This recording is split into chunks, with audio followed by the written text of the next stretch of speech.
I hadn't even left the cemetery when my phone started ringing. The dirt on my mother's grave was still dark and fresh, and my hands were shaking from holding back tears that never seemed to end. I was still wearing the same black dress, still hearing the echo of the final prayer, when an unfamiliar number flashed across my screen. I almost ignored it, because who calls someone 1 hour after their mother's funeral? But something in my chest tightened, and I answered. "Miss Collins," a calm male voice said, careful and controlled. "This is Daniel Reynolds. I was your mother's lawyer. You need to come to my office right now." I asked him why. There was a pause long enough to scare me. "I can't explain over the phone," he replied quietly. "But what your mother left behind changes everything you believe about your family." I thought it was about paperwork, a will, a house. I had no idea I was walking straight into a truth that would break my heart and rewrite my entire life. My name is Harper Collins, and for most of my life, I believed my family was ordinary. Not perfect, but normal. We argued. We drifted apart. We came back together when it mattered. At least, that's what I told myself. My mother's funeral took place on a gray Tuesday morning, the kind of day that felt muted, as if the world itself was holding its breath. The sky hung low over the cemetery, heavy with clouds that never quite decided whether to rain. The air smelled like damp soil and fresh flowers, a scent I knew would haunt me long after that day. I stood near the front, hands clasped so tightly they ached, staring at the polished wood of the casket. My mother, Margaret Collins, had been gentle in life. Quiet. She was the kind of woman who lowered her voice instead of raising it, who apologized even when she had done nothing wrong. Seeing her name carved into stone felt unreal, like a typo the universe had refused to correct. People came up to me one by one. "I'm so sorry for your loss, Harper. She was such a kind woman. Your mom helped me through a really hard time." I nodded. I thanked them. I smiled when I was supposed to. I cried when I couldn't stop myself. And then there was Ethan. My older brother stood several steps away from everyone else, near an old oak tree at the edge of the cemetery. His black suit was perfectly pressed. His hair was neat. He looked composed in a way that felt almost offensive. While others wiped tears from their faces, Ethan checked his phone, scrolling with his thumb as if he were killing time in line somewhere. At first, I tried not to judge him. People grieve differently, I reminded myself. Not everyone cries in public. But grief, even quiet grief, has weight. Ethan looked empty, detached. When the pastor began speaking about my mother's kindness, about her patience and generosity, I felt my throat tighten. He talked about how she always put others first, how she never wanted to be a burden. I felt tears spill down my cheeks, my vision blurring. Out of the corner of my eye, I saw Ethan shift his stance and sigh. Actually, sigh. When the casket was lowered into the ground, a soft collective sob rippled through the crowd. Someone behind me whispered a prayer. Someone else broke down completely. I reached for Ethan's hand without looking, instinctively, the way I had when we were kids. He didn't take it. Instead, he glanced at his watch. That was when something cold settled in my stomach. After the service, people lingered in small clusters, reluctant to leave. I stood there answering questions, accepting hugs, listening to stories about my mother I'd never heard before. Each one made the loss feel sharper. Ethan approached me only when most of the guests had started to drift away. "You okay?" he asked, his voice flat. I looked up at him, searching his face for something: sadness, guilt, anything. "I don't know," I said honestly. "I don't think it's hit me yet." He nodded, distracted, eyes already moving past me toward the parking lot. "Yeah," he said. "It's been a long morning." That was it. No mention of Mom, no shared memory, no acknowledgement of the fact that we had just buried the woman who raised us. I stepped forward and hugged him anyway, because that's what siblings are supposed to do in moments like this. His body stayed rigid, his arms barely closing around me. "Ethan," I whispered, my voice shaking. "She's really gone." He pulled back almost immediately. "Harper, don't start," he said quietly, glancing around as if embarrassed. "We'll deal with everything later." Everything. The word echoed in my head. "What do you mean?" I asked. He hesitated for half a second, then forced a small, tight smile. "I just mean arrangements, paperwork, you know, practical stuff." I stared at him, suddenly exhausted. My chest hurt not just from grief, but from confusion. This wasn't how I remembered my brother. Or maybe it was, and I had simply ignored it for too long. As Ethan walked away toward his car, I stayed where I was, staring at my mother's grave. The wind picked up, rustling the flowers laid on the fresh mound of earth. I had the strangest thought then, one I immediately tried to push away. It feels like he's already moved on. I didn't know yet that this wasn't indifference. It was urgency. And whatever Ethan was trying to get past as quickly as possible had everything to do with the phone call I would receive less than an hour later. I was still standing there, staring at my mother's grave, when my phone vibrated again in my hand. At first, I didn't notice it. My mind was foggy, my thoughts moving slowly, like they were wading through water. The cemetery had begun to empty. The sound of car doors closing echoed faintly in the distance, and the wind carried away the last murmurs of condolences. Then the phone buzzed a second time.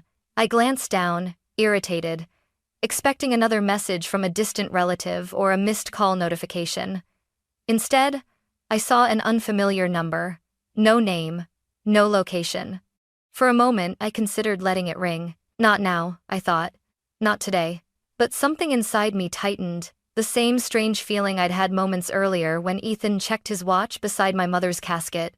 A quiet pressure in my chest, as if my body knew something my mind hadn't caught up with yet.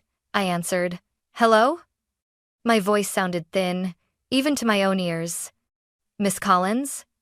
The man on the other end spoke calmly, but there was an edge to his tone, like someone choosing his words very carefully. "My name is Daniel Reynolds. I was your mother's attorney." I straightened immediately. "My mother's attorney?" "Yes," he said. "I'm sorry for your loss. I know this is an awful time." Something about the way he said it told me he wasn't calling just to offer condolences. "I need you to come to my office," he continued. "As soon as possible." I frowned, my fingers tightening around the phone. "Is this about her will?"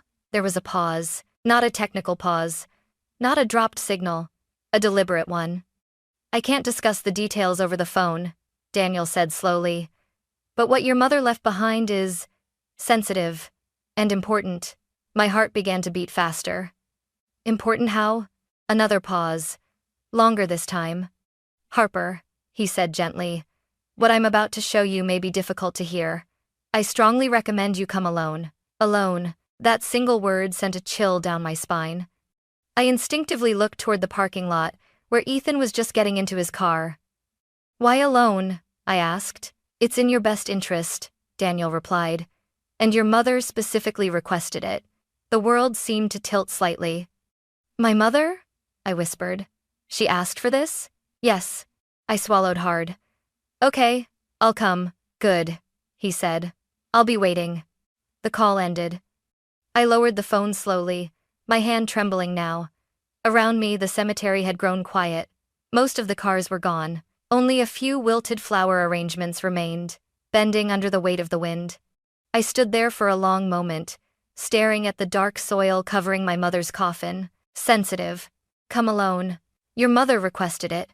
None of that sounded like routine paperwork. As I walked toward my car, my thoughts raced. Maybe Mom had changed her will at the last minute. Maybe there was something unresolved, an old account, a forgotten property. Something practical, something explainable.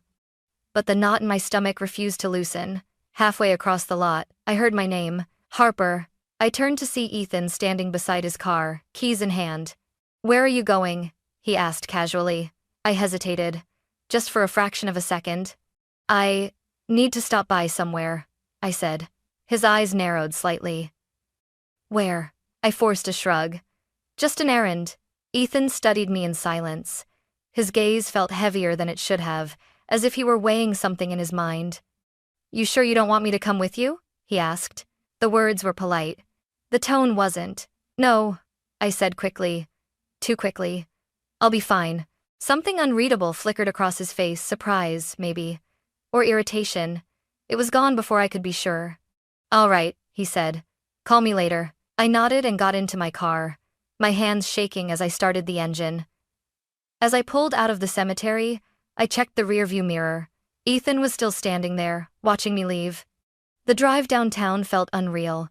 Traffic lights blurred past, The radio played softly, some cheerful song that felt wildly inappropriate. I turned it off. My mother had always hated conflict. She avoided arguments, smoothed things over, kept the peace at her own expense. Whatever she had gone to Daniel Reynolds for, it must have taken real fear to push her that far. By the time I parked outside the lawyer's building, my heart was pounding. I sat there for a moment, gripping the steering wheel, staring at the glass doors ahead of me. I had walked into that day thinking I was just burying my mother. I had no idea I was about to uncover the truth she had spent years hiding, and the reason she had been afraid in the first place. Daniel Reynolds' office was quiet in a way that felt deliberate, almost protective.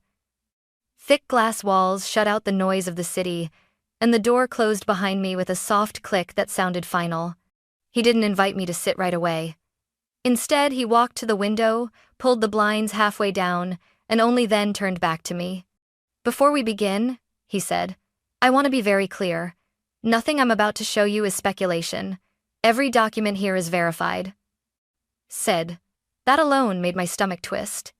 I sat down slowly, folding my hands in my lap the way my mother used to when she was nervous. Daniel slid a thin folder toward me. Not thick, not dramatic. Just a neat stack of papers, carefully organized. "This," he said, "is why your mother came to see me." I opened the folder. Emails, bank summaries, notes written in my mother's handwriting, dated over several years.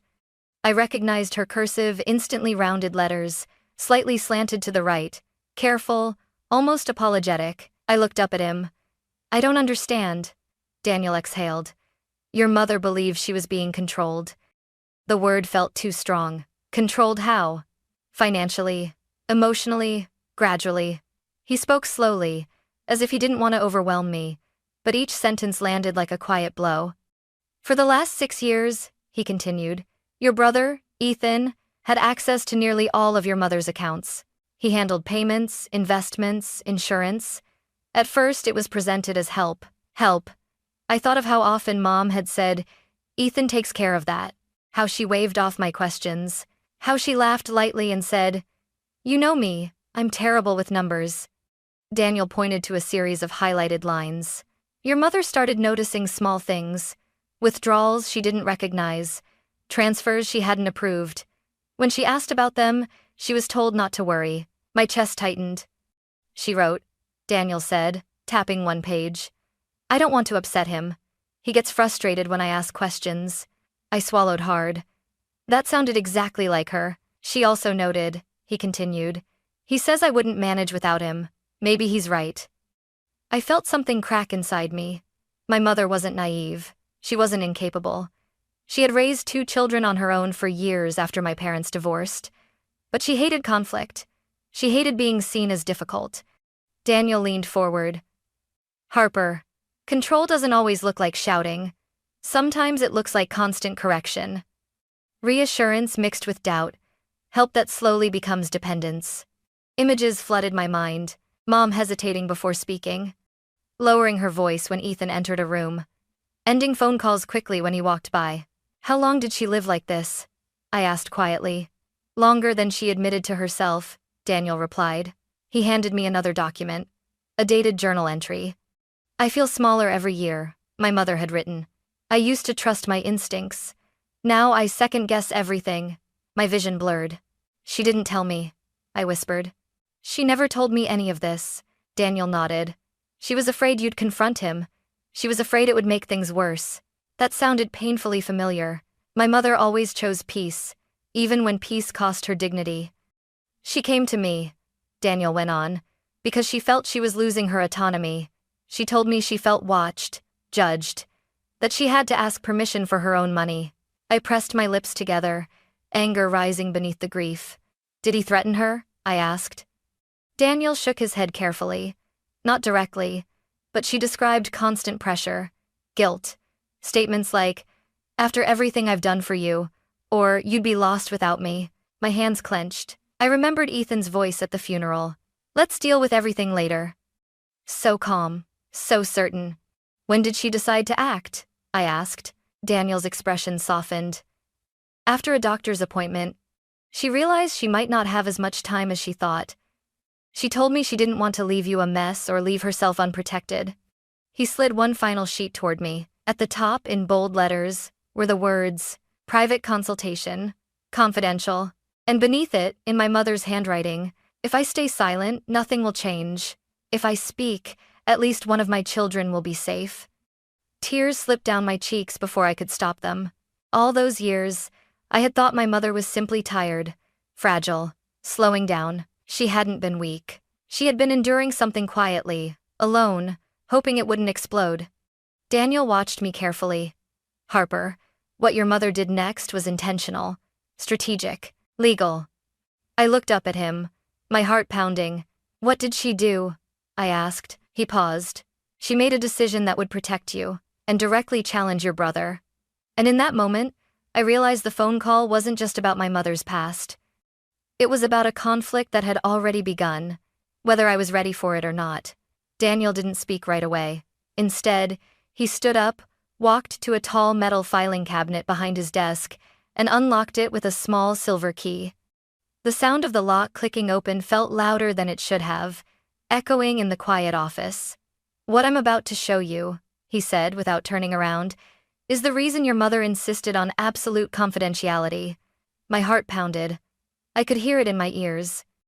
He returned to the desk holding two folders. One was blue, the other was brown, edges worn as if it had been handled many times. He placed them side by side in front of me. "There are two wills," Daniel said. I stared at him, certain I'd misheard. "Two?" "Yes." My mouth felt dry. "That's not possible, is it?" "It's unusual," he replied calmly. "But it's legal, and in this case, intentional." He tapped the blue folder first. "This is the will that has already been submitted for probate." I opened it with trembling fingers. It was simple, clean, almost clinical. Ethan Collins was listed as the primary beneficiary. He inherited the house, the savings, the investment accounts. My name appeared only once, attached to a modest personal item, my mother's jewelry. My chest tightened. "This is what Ethan believes is the only will," Daniel said carefully. "Believes." I looked up at him. "Believes?" Daniel slid the brown folder closer to me. "Because this is the one your mother never wanted him to find." I hesitated before opening it, a deep sense of dread settling in my stomach.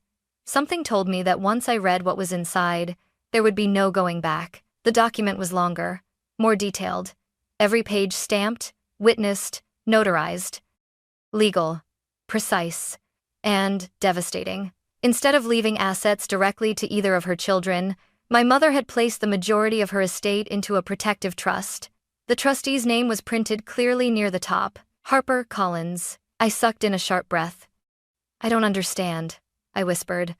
Why me?" Daniel's voice softened. "Because you were the one she trusted not to misuse it." I kept reading. The trust, limited access to funds, required independent oversight, blocked unilateral withdrawals. And most importantly, it removed Ethan's control. My hands shook as I turned the page. Attached to the will was a handwritten letter. Daniel nodded.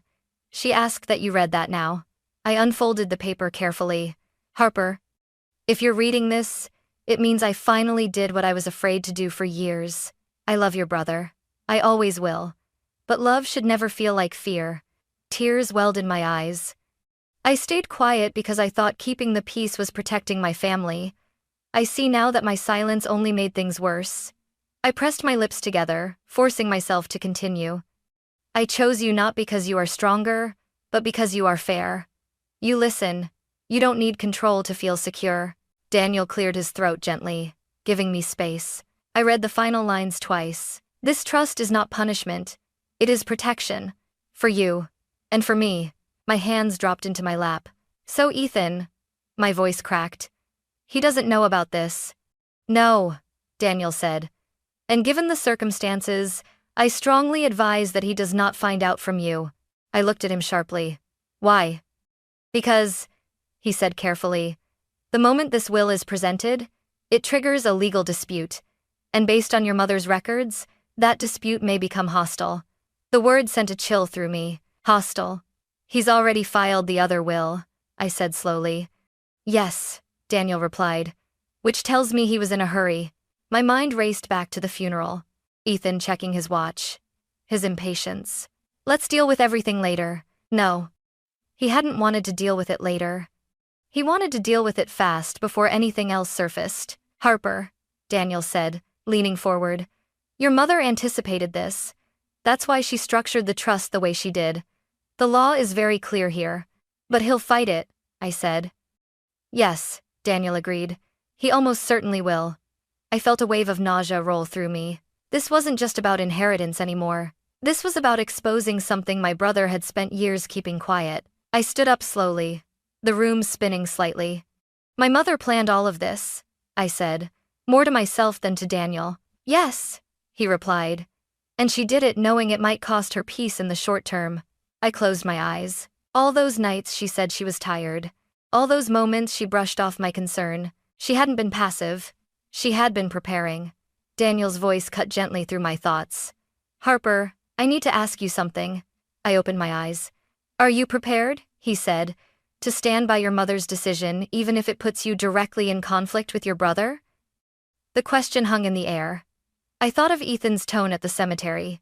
His warning smile, the way he'd watched me leave. I took a slow breath. I don't know if I'm prepared, I said honestly. Then I looked down at my mother's handwriting, steady and deliberate. But I know I can't undo what she trusted me to do. Daniel nodded once. Then, he said quietly, this is where things truly begin. Ethan didn't wait long.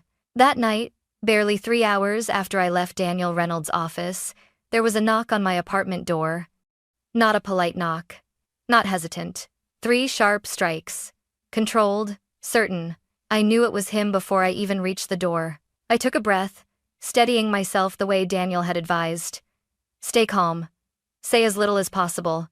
When I opened the door, Ethan stood there with a familiar smile stretched too tightly across his face. Hey Harper, he said lightly. You didn't answer my calls. I was busy, I replied. He stepped inside without waiting for an invitation, glancing around my apartment as if he were cataloging it. The silence between us felt thick, heavy with words neither of us wanted to say first. So, he began casually, loosening his tie. Daniel Reynolds. Interesting guy. My stomach clenched. You spoke to him, I said. Ethan chuckled. Of course I did, he called me earlier. Said he'd seen you. I turned to face him. And? And he wouldn't tell me what you talked about, Ethan replied, his eyes narrowing just slightly. Which is strange, considering I'm handling Mom's estate. There it was. The assumption. The ownership. I don't think that's accurate anymore, I said quietly. The room went still. Ethan's smile didn't fade right away. Instead, it froze, like a photograph held too long in the sun. What do you mean? He asked. I folded my arms, my heart pounding so loudly I was sure he could hear it. Mom made other arrangements. His eyes sharpened. What kind of arrangements? Legal ones. For a split second, something dark flashed across his face. Then he laughed. Harper, he said gently, as if explaining something to a child. Mom was confused near the end. Doctors even mentioned cognitive decline. You know that. I stared at him. No, I said. I know she was afraid. That wiped the smile off his face completely. Afraid of what? He snapped. You. The word hung between us like a crack of thunder. Ethan's jaw tightened. That's a serious accusation. It's a serious situation, I replied. One, she documented. Over years. He took a step closer. You're letting a lawyer put ideas in your head. I'm listening to my mother, I said. Silence. Then Ethan exhaled slowly, rubbing his hands together the way he used to when he was trying to stay calm. Look, he said, lowering his voice. We've both had a long day. Grief messes with people. Let's not turn this into something ugly. Ugly. The word felt like a warning. I'm not turning it into anything, I replied. I'm following her wishes. And her wishes, he said sharply, were to keep this family together. That's what you wanted, I shot back. Not what she wanted. His eyes hardened. You have no idea what I sacrificed for her, he said. I handled everything. Bills, appointments, stress you never had to deal with. I felt anger rise in my chest. You didn't sacrifice, you controlled. He scoffed. She needed help. She needed respect. Ethan's voice dropped. Careful, Harper. There it was. Not shouted. Not violent. But unmistakable. Careful of what? I asked. Of pushing this too far, he replied. Things get complicated when lawyers start digging. My hands trembled, but I didn't step back. You don't get to scare me anymore.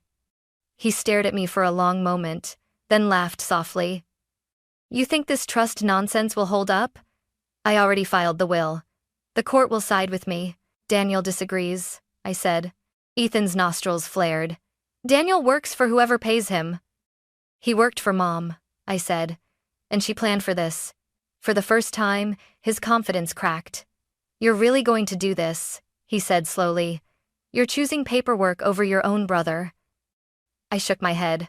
She didn't choose me over you, she chose safety. His voice rose. You think you're some kind of hero now? No, I replied, my voice breaking. I think I'm finally listening. Ethan turned away, pacing the room, his agitation growing. You always thought you were better than me, he muttered. The responsible one, the smart one. That's not true. Yes, it is, he snapped, spinning back toward me. And now you want to take everything. I don't want anything, I said. I want what she asked for. He stepped closer, lowering his voice until it was barely above a whisper. You have no idea how exposed you're making yourself. I met his gaze, my fear slowly giving way to something steadier. And you have no idea how much damage silence causes. For a moment, neither of us spoke. Then Ethan straightened, smoothing his jacket, forcing that smile back onto his face. Fine, he said coolly. Do it your way. We'll see how long that lasts. He walked to the door, then paused, his hand on the knob. Oh, Harper? He added without turning around. Don't expect this to end quietly. The door closed behind him. I sank onto the couch, my legs weak, my chest aching. For the first time since my mother's funeral, I understood something with absolute clarity. This wasn't just about a will, or money, or control. This was about standing between my mother's truth and the person who had benefited from her silence. And whether I liked it or not, the conflict she had spent years avoiding had now landed squarely in my hands. I barely slept that night. Every sound outside my apartment made my heart jump, the elevator doors closing, footsteps in the hallway, even the hum of my refrigerator. Ethan's words kept replaying in my head, not as shouting, not as threats, but as something worse. Certainty. Don't expect this to end quietly. By morning, the fear had settled into something heavier but clearer. Resolve. I called Daniel Reynolds before 8. I'm ready, I said the moment he answered. Whatever comes next. I'll need 67 to tain. He ate her sort of provision. There was a pause on the line, then a calm exhale. All right, Harper. Then we move forward. By noon, everything changed. Daniel filed an emergency motion with the probate court, formally submitting my mother's protective trust and requesting an immediate injunction. The language was clinical, almost cold, but I understood what it meant. Ethan could no longer access the accounts. No transfers. No withdrawals. No unilateral decisions. For the first time in years, my mother's finances were locked down, protected. That afternoon, I sat in a small conference room at Daniel's office while a court-appointed advocate reviewed the case. She was a middle-aged woman with kind eyes and a firm voice, someone who looked like she had seen too much to be easily shaken. This is not an inheritance dispute, she said plainly. This is a case of undue influence and financial exploitation. Hearing those words out loud sent a chill through me. Exploitation. It was a word I associated with strangers, with headlines not my own family. She explained how cases like my mother's often unfolded quietly. No shouting, no bruises, just erosion, gradual isolation, constant doubt. Dependence disguised as care. She didn't lose control all at once, the advocate said. It was taken from her in pieces. I nodded, my throat tight. Ethan was notified that evening.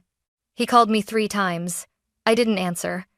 Instead, I watched as emails began flooding in, formal notices, legal acknowledgments, scheduling updates. Everything moved faster than I expected, like a machine that had finally been switched on. 2 days later, we sat in a courtroom. It wasn't dramatic. No shouting, no slammed doors, just wood benches, fluorescent lights, and a judge who listened carefully while Daniel laid out the facts. My mother's journals. The financial discrepancies. The pattern of control. Ethan's lawyer argued calmly, insisting it was all a misunderstanding. That my mother had been confused. That Ethan had only tried to help. I watched my brother from across the room. He didn't look angry. He looked offended. As if the real injustice wasn't what my mother had endured, but that anyone had dared to question him. When the judge spoke, her voice was steady. "This court finds sufficient evidence to uphold the protective trust and maintain the injunction," she said. "An independent review will proceed." Just like that, the balance shifted. Ethan wasn't in control anymore. Outside the courtroom, he finally confronted me. "This is insane," he hissed under his breath. "You're turning Mom into a victim." "She was a victim," I replied quietly. He stared at me, disbelief etched across his face. "You really think the court knows her better than I did?" "I think the court listened to her," I said. That was when his anger finally surfaced, not loud, not explosive, but sharp. "You're ruining this family," he said. I shook my head. "I'm telling the truth." He turned away without another word. Over the next few weeks, the investigation deepened. An external auditor reviewed years of transactions. Emails were flagged. Patterns emerged that couldn't be explained away as mistakes. Each update was another confirmation of what my mother had lived with in silence. Daniel kept reminding me. "This process exists for a reason. You're not doing anything wrong." I wanted to believe him. Some nights, the guilt crept in anyway. This was my brother. The person I'd shared childhood memories with. The one who taught me how to ride a bike. But then I remembered my mother's handwriting, her careful words, her fear, and the guilt shifted. One evening, Daniel called with a quiet but significant update. "The court has approved a long-term oversight plan," he said. "Your mother's assets will be managed transparently. No one person will have unchecked power again." I closed my eyes, relief washing over me. She was finally safe, even after death. Ethan stopped calling after that. The silence between us stretched heavy, unresolved. But for the first time since her funeral, the silence didn't feel dangerous. It felt contained. And as the legal process continued, I began to understand something my mother had learned too late. Love without boundaries can become a weapon, and the law, when it works, isn't cruel. It is protection. The final hearing took place on a cold Monday morning. I remember that clearly because I almost didn't go. I stood in front of my bathroom mirror for a long time, staring at my reflection, trying to recognize the woman looking back at me. She looked older than she had a month ago, not in years, but in weight. In the way her shoulders sat slightly lower, in the way her eyes no longer searched for approval. This wasn't just a legal proceeding. This was the end of something I had been holding on to my entire life. The idea that my family could still be repaired. The courtroom was fuller this time. Not with spectators or reporters, but with people who had been quietly involved from the beginning. Auditors, legal representatives, the court-appointed advocate, and Ethan's attorney sitting stiffly beside him. Ethan didn't look at me when I entered. He sat straight, hands folded, jaw tight. He looked confident in the way people do when they believe they're still entitled to an outcome, even when the ground beneath them has already cracked. Daniel gave me a small nod as I sat behind him. The judge entered, and the room rose. "This court is prepared to rule," she said. My heart began to pound so hard I thought I might be sick. The judge summarized the findings carefully, methodically.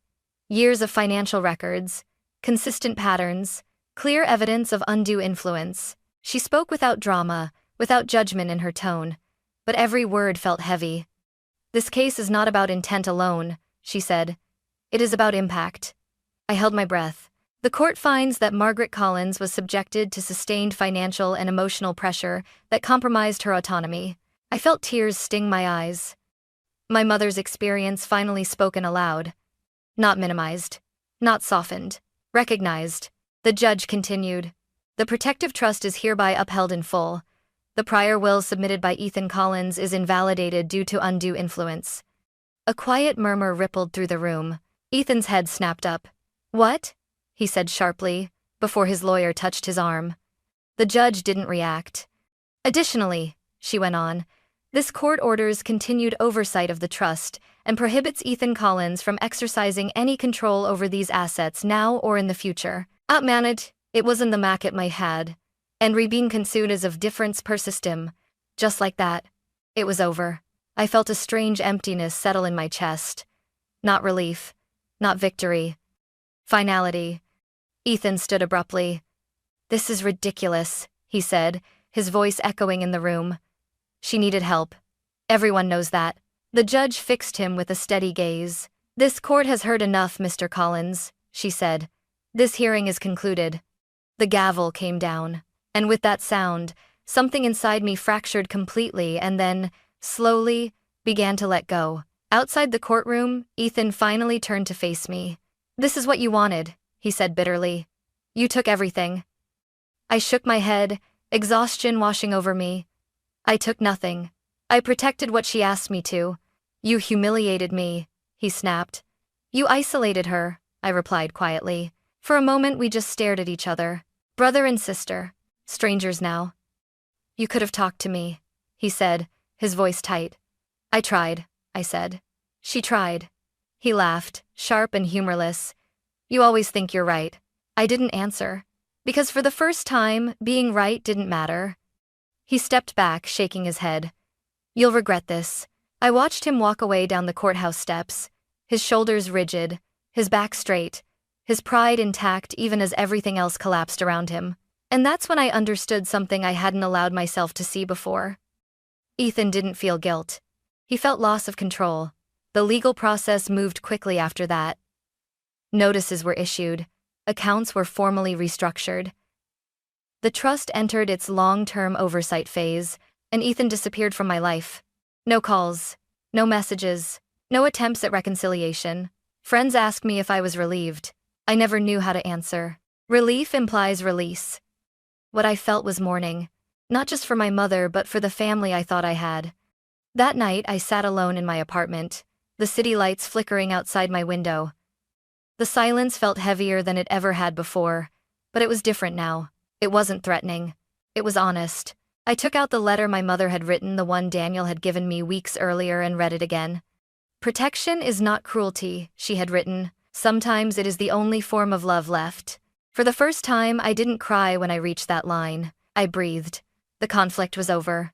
The truth was out. The law had spoken. But the cost was real. I had lost my brother not to prison, not to exile, but to the consequences of his own choices. And as painful as that was, I knew something else with absolute clarity. If I had stayed silent, I would have lost myself too.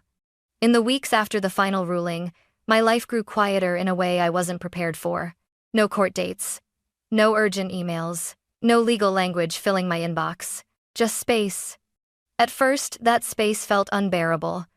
Like standing in a room after all the furniture has been removed, unsure where to sit, unsure where anything belongs. I woke up some mornings expecting another call from Daniel, another update, another problem to solve, only to remember that the fight was over. The law had done its part. Now it was my turn to live with the aftermath. I spent a lot of time alone in my mother's house. For years, it had never truly been hers. Decisions were made elsewhere.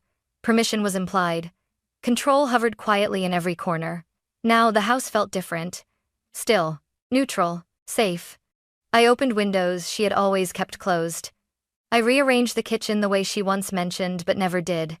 I found small notes tucked into drawers, shopping lists, reminders, half-finished thoughts, ordinary things that felt sacred now.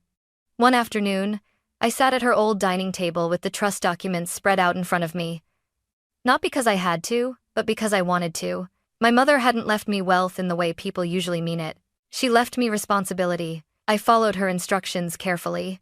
The trust funded elder legal advocacy programs, counseling services for people experiencing family exploitation, and long-term protection so that what happened to her wouldn't happen again to anyone. It felt right. Not empowering in a dramatic way, but grounding. Like finally standing on solid ground after years of walking on shifting sand. Friends eventually asked about Ethan. "Have you heard from him? Do you think you'll reconcile?" I learned to answer honestly. No. And I don't know. Some relationships don't end with shouting or slammed doors. They end quietly when trust is exhausted. I mourned that loss in private. Not because I missed the person Ethan had become, but because I missed who I thought he was, and I allowed myself to grieve that without shame. One crisp morning, I returned to the cemetery alone. The grass had grown thicker around my mother's grave. The flowers were new, placed by someone I didn't recognize. I knelt down, brushing dirt from the stone, tracing her name with my fingertips. "I heard you," I whispered. I didn't stay quiet. The wind stirred gently, carrying the scent of leaves and earth. For the first time since her funeral, my chest didn't ache when I stood there. It felt settled. I finally understood something she had tried to teach me without ever saying it out loud. Peace isn't the absence of conflict. It's the absence of fear. I left the cemetery lighter than I arrived. Life didn't suddenly become perfect after that.